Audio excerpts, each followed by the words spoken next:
Shopify today. Shopify is a very, very interesting one for a variety of different reasons. And I think that this is a very curious opportunity. Let me sum it up for you guys.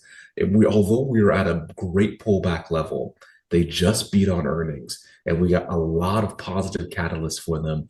I am not buying it. It's for a few quick reasons.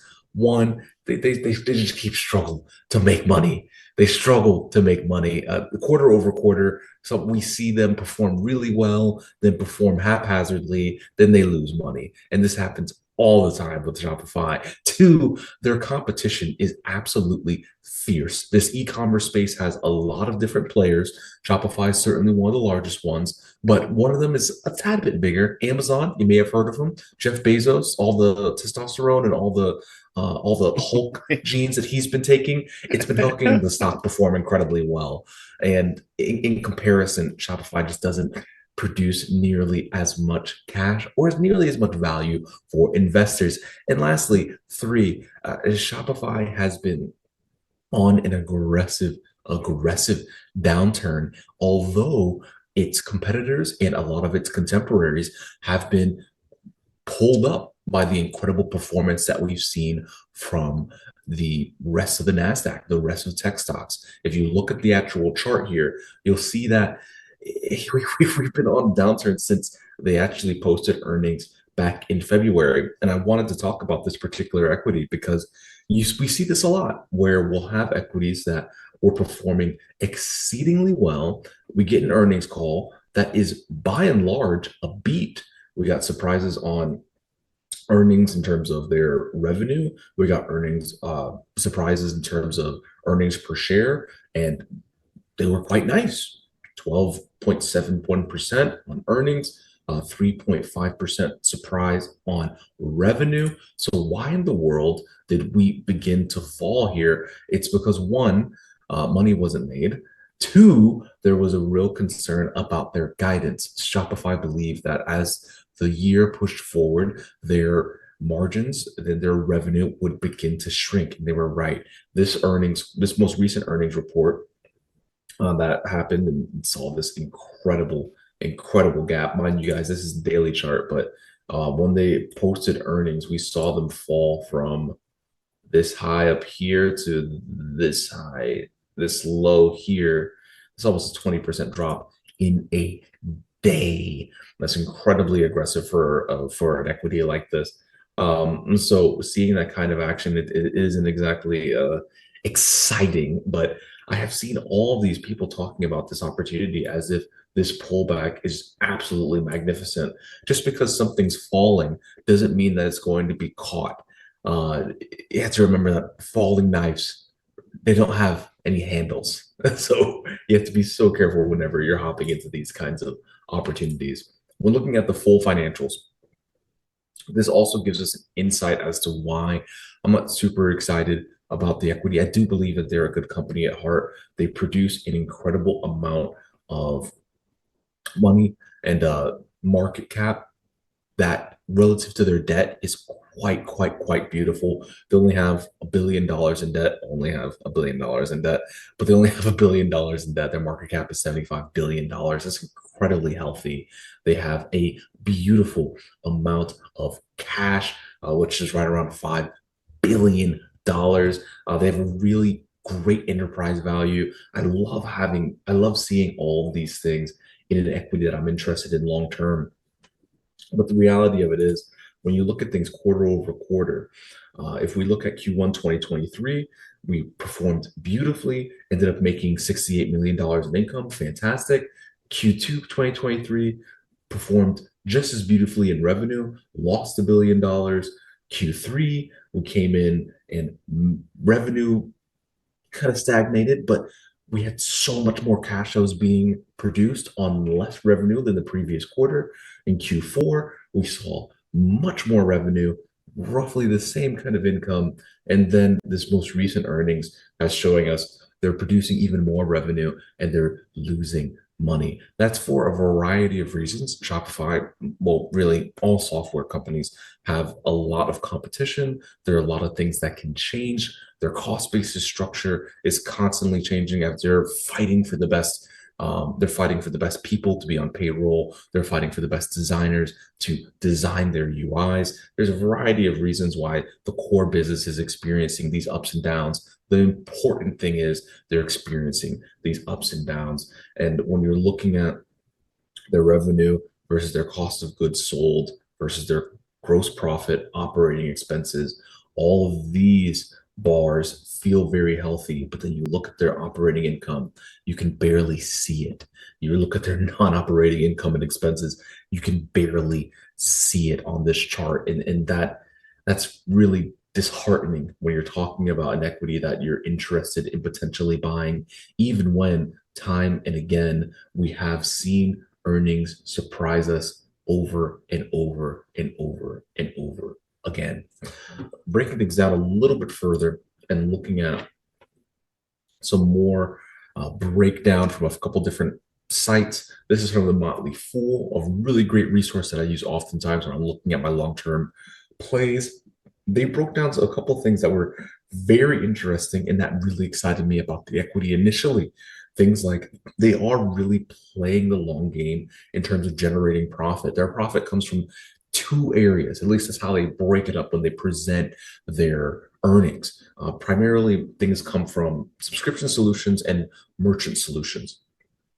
So they're doing a little bit of both things here, where they're playing a game where anyone, you and I, could sign up for a Shopify account. I'm sure you guys have heard of drop shipping and all the gajillions of dollars that can be made drop shipping.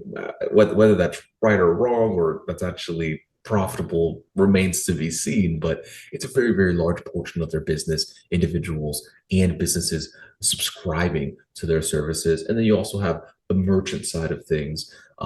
They recently have made some great decisions and getting rid of less profitable third that they used to have. That third was in the in-house logistics and kind of merchandise warehousing segment. They tried to do the same thing Amazon's doing, where they have these warehouses that are housing things for drop shipping uses for both companies and individuals. Amazon does it really well because they have trillions of dollars on hand. Shopify simply doesn't have that kind of cash. They weren't able to make it work as well, so they sold that off a couple quarters back. Absolutely beautiful, beautiful decision, but it wasn't enough. When you look at the income, this is a chart that actually shows things a little bit better and breaks things down in the way that I was excited about. It's when you see things bouncing back and forth like this, it's nothing short of just incredibly disheartening. And especially when you look at all the different kind of e-commerce platforms that are starting to become household names. Affirm is one of them, of course. It's really hard to come in and buy this thing. A lot of people have felt like it's cheap now. I just showed you guys that chart. It feels like technically this is a good area to buy. We started consolidating towards those lows, but investors are so on it. Most banks, whether it be JP Morgan or Morgan Stanley or Bank of America, have downgraded Shopify's expectation in terms of where it will be a year from now. And they've also downgraded the rating for Shopify from a light buy to more of a hold. Whenever you're looking at a hold situation for a particular equity, that just means that they believe that the total value can stick around, it can stay. So you shouldn't sell it off of your portfolio. You shouldn't take on the taxes and the capital gains that you would assumingly have, or a loss by totally just selling the equity, getting out of the way. But you also shouldn't be buying the darn thing.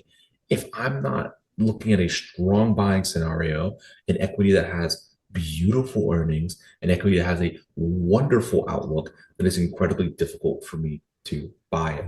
Next piece of the puzzle that I want to talk about was just looking at the actual earnings. I always like to show this to you guys because I want you to have all the tools that you can in order to look at all the pieces of the puzzle that I'm talking about and begin to break these things down for yourself.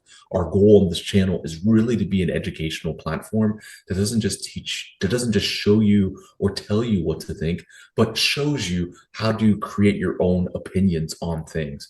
And just like any other large equity, large company with billions of dollars in market cap, you can go directly to Shopify's website, go to financials, and you can pull up all of the quarterly reports as well as the press release at the click of a button. So when you look at this here and actually take a look at their earnings, you can see a little bit more about what I'm talking about in their financial statement, in their earnings, in their this is the condensed consolidated statements of operations and comprehensive lost income. So this breaks down where their income is coming from and what it actually looks like in real life numbers. This is pretty true of every large company. When you're seeing these numbers over here, these are all measured in the thousands. So 511,000, 511 million. 1,350 thousandths is a billion point three dollars, right? When we look at their revenues, talked a little bit about this earlier, their subscription solutions versus their merchant solutions, everything looks quite healthy there. Their the cost of goods sold, in this case, their cost of revenues, is to be expected for the space. Software is very expensive to develop, very expensive to uh, keep up with, their operating expenses, all of this stuff makes sense. The big issue here is just the income from operations. As you can see, this guy here is a loss. It's loss, loss, loss, loss, loss, loss to the tune of hundreds of millions of dollars. The net loss income per share attributable to shareholders, 21 cents a share. It's just really disheartening when you see that kind of thing. Again, they have a lot of positives about them. So, am I getting rid of it in my own portfolio? I'm not, but I'm very, very, very cautious as we continually fight more and more to the downside and find ourselves opening things up to push lower and lower. The positives are things like they have a beautiful amount of total assets versus their liabilities. When you look at total liabilities and shareholder equity, the liability side of things, at least when you look at their long-term liabilities, is only at $1.3 billion. You look at their assets, it's incredible. Their long-term assets are sitting at $4.67 billion. Total assets, $11 billion. Total liabilities are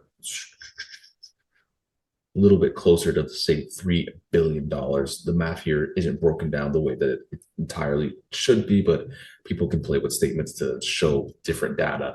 Um, the core things to know about Shopify are beautiful company, magnificent build, very, very, very unique opportunity that isn't making money. At least for today, I'm not buying it.